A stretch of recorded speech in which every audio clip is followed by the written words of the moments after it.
அளவில்லாத பலன்களை அள்ளித்தரும் தைப்பூச திருவிழா 25/1/2024 வியாழக்கிழமை வரவுள்ளது. தை மாதத்தில் வரும் பூச நட்சத்திரமே தைப்பூசமாக கொண்டாடப்படுகிறது. தை மாதத்தில் பூச நட்சத்திரமும் பௌர்ணமி திதியும் சேர்ந்து வரும் நாளே தைப்பூச திருவிழாவாகும். வரும் ஜனவரி 25ஆம் தேதி காலை 9:14 முதல் ஜனவரி 26ஆம் தேதி காலை 11:07 வரை பூச நட்சத்திரம் உள்ளது. அதேபோன்று பௌர்ணமி திதியானது 24ஆம் தேதி புதன்கிழமை இரவு 10:44 முதல் 25ஆம் தேதி இரவு 11:56 வரை பௌர்ணமி திதி உள்ளது. பௌர்ணமியும் பூச நட்சத்திரமும் சேர்ந்த நாளே தைப்பூசம் என்பதால் 25ஆம் தேதி வியாழக்கிழமை என்பதே தைப்பூச திருநாள். முருகப்பெருமானுக்குரிய முக்கியமான விரதங்களில் தைப்பூசமும் ஒன்றாகும்.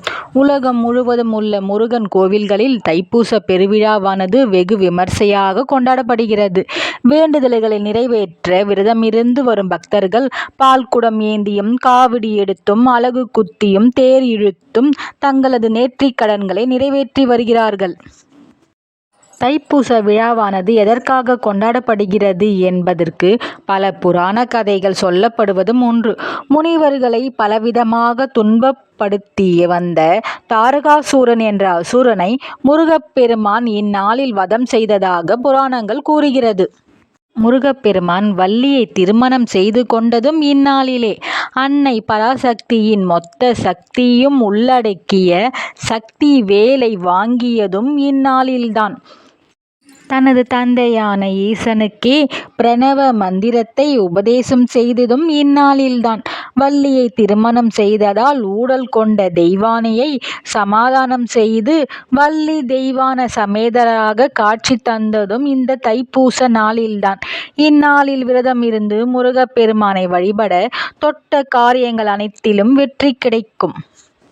தைப்பூசத்தன்று முருகப்பெருமானுக்கு நடைபெறும் பூஜை மற்றும் அபிஷேக ஆராதனைகளை கண்டாலே சகல பாவங்கள் அனைத்தும் நீங்கும், தோஷங்கள் அனைத்தும் விலகும், காரியங்கள் கைகூடும்.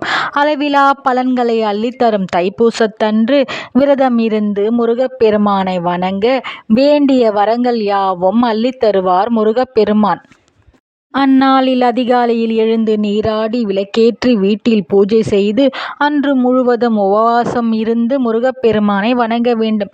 முடியாதவர்கள் பால் பழம் அருந்தலாம். அன்றைய தினம் கந்த சஷ்டி கவசம், கந்தகுரு கவசம், சண்முக கவசம் போன்ற பாடல்களை பாடலாம். முடியாதவர்கள் ஓம் சரவண பவ என்ற மந்திரத்தை உச்சரித்தாலே போதும். மாலை வேளையில் கோவில் சென்று முருகப்பெருமானை வணங்கிவிட்டு பின்பு சந்திர தரிசனம் செய்த பிறகே விரதத்தினை நிறைவு செய்ய வேண்டும்.